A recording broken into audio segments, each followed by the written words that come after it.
ಮಂಗಳೂರಲ್ಲಿ ಆದಂತಹ ಕೊಲೆ ಪ್ರಕರಣ ಇದು. ಮಚ್ಚಿನಿಂದ ಕೊಚ್ಚಿ ಹಿಂದೂ ಕಾರ್ಯಕರ್ತನ ಬರ್ಬರ ಹತ್ಯೆಯಾಗಿದೆ.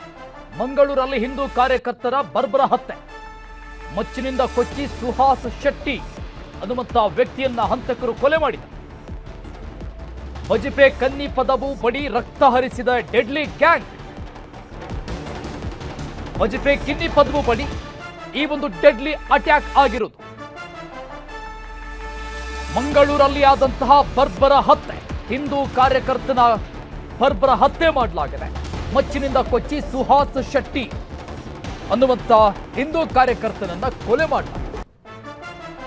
ಫೋಟೋದಲ್ಲಿ ಗಮನಿಸ್ತಾ ಇದ್ದೀವಿ ಕೊಲೆಯಾದಂತಹ ವ್ಯಕ್ತಿ ಸುಹಾಸ್ ಶೆಟ್ಟಿ. ಈ ಕೊಲೆಯ ದೃಶ್ಯ ಮೊಬೈಲ್ನಲ್ಲೂ ಕೂಡ ಸರಿಯಾಗಿದೆ.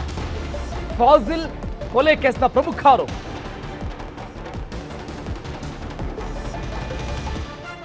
ಸ್ಥಳಕ್ಕೆ ಪೊಲೀಸ್ ಕಮಿಷನರ್ ಅನುಪಮ್ ಅಗರ್ವಾಲ್ ಈಗ ಭೇಟಿಯನ್ನು ಕೊಟ್ಟಿದ್ದಾರೆ. ಸುಹಾಸ್ ಶೆಟ್ಟಿ ಈ ಹಿಂದೆ ಬಜರಂಗ ದಳದ ಗೋರಕ್ಷಾ ವಿಭಾಗದ ಸದಸ್ಯನಾಗಿದ್ದ. ಹತ್ಯೆ ಪ್ರಕರಣದಲ್ಲಿ ಭಾಗಿಯಾದ ನಂತರ ಯಾವುದೇ ಜವಾಬ್ದಾರಿ ಈತನ ಮೇಲೆ ಇರಲಿಲ್ಲ. ಇದಾದ್ಮೇಲೆ ಹಲವು ಕೊಲೆ ಯತ್ನ ಪ್ರಕರಣದ ಆರೋಪಿ ಕೂಡ ಆಗಿದ್ದ ಸುಹಾಸ್ ಶೆಟ್ಟಿ. ಅಂದ್ರೆ ಈಗ ಕೊಲೆ ಆಗಿರುವಂತಹ ವ್ಯಕ್ತಿ ಸದ್ಯ ಗಂಭೀರ ಸ್ಥಿತಿಯಲ್ಲಿರುವ ಸುಹಾಸ್ಗೆ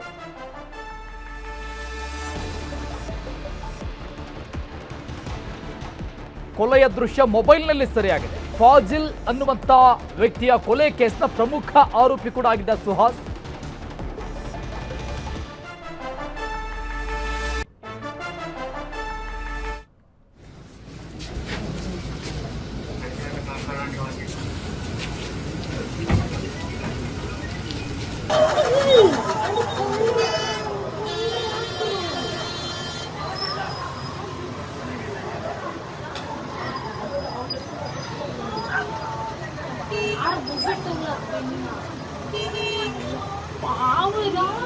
ಅವ್ನು ಸತ್ತಾನ.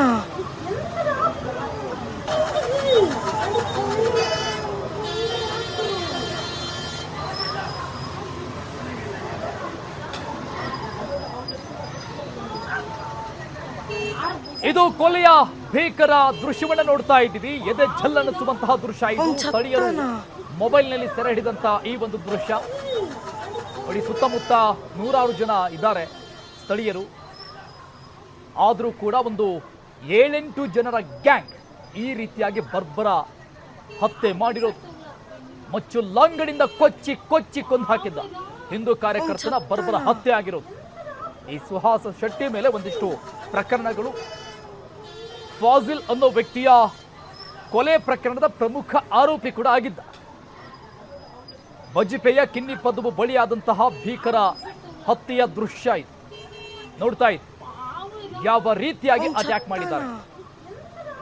7-8 ಜನ ಸೇರಿ ಸುಹಾಸ್ ಶೆಟ್ಟಿಯನ್ನ ಕೊಚ್ಚಿ ಕೊಂದಿರುವಂತಹ ಎಕ್ಸ್ಕ್ಲೂಸಿವ್ ಆದಂತಹ ದೃಶ್ಯಗಳಿವೆ.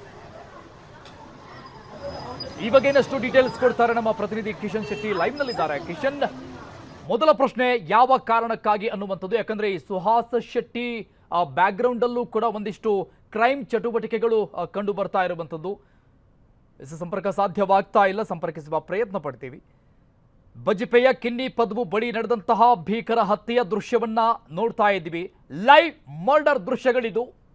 ಹಿಂದೂ ಕಾರ್ಯಕರ್ತನಾಗಿದ್ದ ಈ ಸುಹಾಸ್ ಶೆಟ್ಟಿ ಬಜರಂಗ ದಳದಲ್ಲಿ ಗುರುತಿಸಿಕೊಂಡಿದ್ದ. ಗೋ ರಕ್ಷಣಾ ವಿಭಾಗದ ಪ್ರಮುಖ ಸದಸ್ಯನಾಗಿದ್ದ. ಆದ್ರೆ ಈತನ ಮೇಲೆ ಯಾವಾಗ ಒಂದಿಷ್ಟು ಕೇಸ್ಗಳಾಗತ್ತೆ ಆಗಿನಿಂದ ಯಾವುದೇ ರೀತಿಯಾದಂತಹ ಜವಾಬ್ದಾರಿಗಳು ಈತನ ಮೇಲೆ ಇರಲಿಲ್ವಂತೆ. ಹಳೆ ದ್ವೇಷಕ್ಕಾಗಿ ಈ ಒಂದು ಕೊಲೆಯನ್ನ ಮಾಡಲಾಯಿತಾ ಅನ್ನುವಂಥ ಪ್ರಶ್ನೆಗಳಿದೆ. ಒಂದಿಷ್ಟು ಅನುಮಾನಗಳು, ಚರ್ಚೆಗಳನ್ನ ಹುಟ್ಟು ಹಾಕ್ತಾ ಇರುವಂತಹ ಕೊಲೆ ಪ್ರಕರಣ ಇದು. ಹಿಂದೂ ಕಾರ್ಯಕರ್ತನ ಬರ್ಬರ ಹತ್ಯೆಯ ಎಕ್ಸ್ಕ್ಲೂಸಿವ್ ಆದಂತಹ ದೃಶ್ಯಗಳು. ಮತ್ತೊಂದು ಭಾಗದಲ್ಲಿ ಕೊಲೆಯಾದಂತಹ ವ್ಯಕ್ತಿ ಫೋಟೋ ನಾವು ನೋಡ್ತಾ ಇದ್ದೀವಿ ಸ್ಕ್ರೀನ್ ಮೇಲೆ. ಡೀಟೇಲ್ಸ್ ಕೊಡ್ತಾರೆ ನಮ್ಮ ಪ್ರತಿನಿಧಿ ಕಿಶನ್ ಲೈವ್ ನಲ್ಲಿದ್ದಾರೆ. ಕಿಶನ್, ಯಾವ ಕಾರಣಕ್ಕಾಗಿ ಈ ಒಂದು ಕೊಲೆ ಅನ್ನುವಂತ ಚರ್ಚೆ ಆಗ್ತಾ ಇರೋದನ್ನ ನೋಡ್ತಾ ಹೋದ್ರೆ, ಅನುಮಾನಗಳನ್ನ ಹುಟ್ಟು ಹಾಕ್ತಾ ಇರೋದನ್ನ ನೋಡ್ತಾ ಹೋದ್ರೆ, ಒಂದು ಹಳೆ ದ್ವೇಷ ಅನ್ನುವಂಥದ್ದು ಬಹಳಷ್ಟು ಪ್ರಮುಖವಾಗಿ ಪರಿಗಣನೆ ಮಾಡಬೇಕಾಗುತ್ತೆ. ಯಾಕಂದ್ರೆ ಸುಹಾಸ್ ಶೆಟ್ಟಿಯ ಬ್ಯಾಕ್ ಗ್ರೌಂಡ್ ಅದನ್ನ ಹೇಳ್ತಾ ಇದೆ. ಅರುಣ್, ಈಗಾಗಲೇ ಮಂಗಳೂರಿನ ಖಾಸಗಿ ಆಸ್ಪತ್ರೆಯಲ್ಲಿ ಅವರ ಮೃತದೇಹ ಇರುವಂಥದ್ದು. ಸುಹಾಸ್ ಶೆಟ್ಟಿ ಸಂಜೆ ಸುಮಾರು 7:30 ಹೊತ್ತಿಗೆ ಮಂಗಳೂರಿಂದ ಬಸ್ಬೆ ಭಾಗಕ್ಕೆ ಹೋಗ್ತಾ ಇದ್ರು. ಈ ಸಂದರ್ಭದಲ್ಲಿ 2 ಕಾರ್ಗಳಲ್ಲಿ ಚೇಸ್ ಮಾಡ್ಕೊಂಡು ಬಂದಂಥ ದುಷ್ಕರ್ಮಿಗಳು ಬಸ್ಬೆಯ ಓಲ್ಡ್ ಪೋರ್ಟ್ ಬಳಿ ಅವ್ರಿಗೆ ಹತ್ಯೆ ಮಾಡಿದ್ದಾರೆ, ಬರ್ಬರವಾಗಿ ಹತ್ಯೆ ಮಾಡಿದ್ದಾರೆ, ಚಾಕುಚೂರಿಯಿಂದ ಚುಚ್ಚಿದ್ದಾರೆ.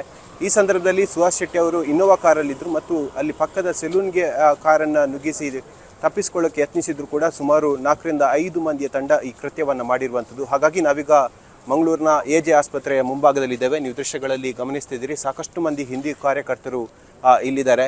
ಯಾಕೆಂದರೆ 2022ನೇ ಘಟನೆಯ ಬಳಿಕ ಸುಹಾಸ್ ಶೆಟ್ಟಿ ಮರಳು ವ್ಯಾಪಾರವನ್ನು ಮಾಡ್ತಾ ಇದ್ರು ಮತ್ತು ಸಂಘಟನೆಯಲ್ಲಿ ಗುರುತಿಸ್ಕೊಳ್ತಾ ಇದ್ರು ಮತ್ತು ಇಲ್ಲಿ ಸ್ಥಳೀಯವಾಗಿ ಅಪಾರ ಕಾರ್ಯಕರ್ತರ ಪಡೆಯನ್ನು ಕೂಡ ಹೊಂದಿದ್ರು. ಸೋಷಿಯಲ್ ಮೀಡಿಯಾಗಳಲ್ಲಿ ಕೂಡ ಸುಹಾಸ್ ಶೆಟ್ಟಿ ಅವರ ಅಭಿಮಾನಿ ವರ್ಗಗಳು ಕೂಡ ಇದ್ದರು. ಇವತ್ತು ಸಂಜೆ ಈ ರೀತಿ ಘಟನೆ ಆಗಿರುವಂಥದ್ದು. ಸುಹಾಸ್ ಶೆಟ್ಟಿ ಜೊತೆ ಮತ್ತೊಬ್ಬ ಸ್ನೇಹಿತ ಇದ್ದ, ಅವನ ಕೈಗೆ ಗಾಯ ಆಗಿರುವಂಥದ್ದು. ಈ ನಿಟ್ಟಿನಲ್ಲಿ ಅವನು ಔಟ್ ಆಫ್ ಡೇಂಜರ್ ಇದ್ದ, ಆದರೆ ಸುಹಾಸ್ ಶೆಟ್ಟಿ ಈಗಾಗಲೇ ಮೃತರಾಗಿರುವಂಥದ್ದು. ಈ ನಿಟ್ಟಿನಲ್ಲಿ ಮಂಗಳೂರಿನ ಎಲ್ಲೆಡೆ ಖಾಕಿ ಸರ್ಪಗಾವಲನ್ನು ಹಾಕಲಾಗಿದೆ. ಅತಿ ಸೂಕ್ಷ್ಮ ಪ್ರದೇಶಗಳಲ್ಲಿ ಹೆಚ್ಚಿನ ಪೊಲೀಸ್ ಭದ್ರತೆಯನ್ನು ಕೂಡ ಮಾಡಲಾಗಿದೆ. ಅಲ್ಲಲ್ಲಿ ನಾಕಾಬಂದಿಗಳನ್ನು ಮಾಡಲಾಗಿದೆ ಮತ್ತು ಪೊಲೀಸ್ ಭದ್ರತೆಯನ್ನು ಹೆಚ್ಚಿಸುವ ನಿಟ್ಟಿನಲ್ಲಿ ಪೊಲೀಸರ ಸಂಖ್ಯೆಯನ್ನು ಹೆಚ್ಚಳ ಮಾಡುವ ನಿಟ್ಟಿನಲ್ಲಿ ಕಮಿಷನರ್ ಈಗಾಗಲೇ ಸೂಚನೆ ಕೊಟ್ಟಿದ್ದಾರೆ. ಇಲ್ಲಿ ಕಾರ್ಯಕರ್ತರು ಆಗ್ರಹ ಮಾಡ್ತಿದ್ದಾರೆ, ಆದಷ್ಟು ಬೇಗ ಆ ದುಷ್ಕರ್ಮಿಗಳನ್ನು ಹಿಡಿಬೇಕು ಅಂತೇಳಿ. ಯಾಕೆಂದರೆ ಎಲ್ಲ ಮೊಬೈಲ್ ಫುಟೇಜ್ಗಳಲ್ಲಿ ಸ್ಪಷ್ಟವಾಗಿ ಗೋಚರ ಆಗುತ್ತೆ ಯಾರು ಮಾಡಿರೋದು, ಎಷ್ಟು ಜನ ಇದ್ದರು ಅಂಥೇಳಿ. ಹಾಗಾಗಿ ಪೊಲೀಸರು ಶೀಘ್ರವಾಗಿ ಅವರನ್ನು ಪತ್ತೆ ಹಚ್ಚಬೇಕೆಂಬ ಆಗ್ರಹವನ್ನು ಇಲ್ಲಿ ಕಾರ್ಯಕರ್ತರು ಮಾಡ್ತಾ ಇದ್ದಾರೆ. ಅರುಣ್. ಓಕೆ ಕಿಶನ್, ಈ ಮೊಬೈಲ್ ದೃಶ್ಯಗಳನ್ನು ನೋಡ್ತಾ ಇದ್ರೆ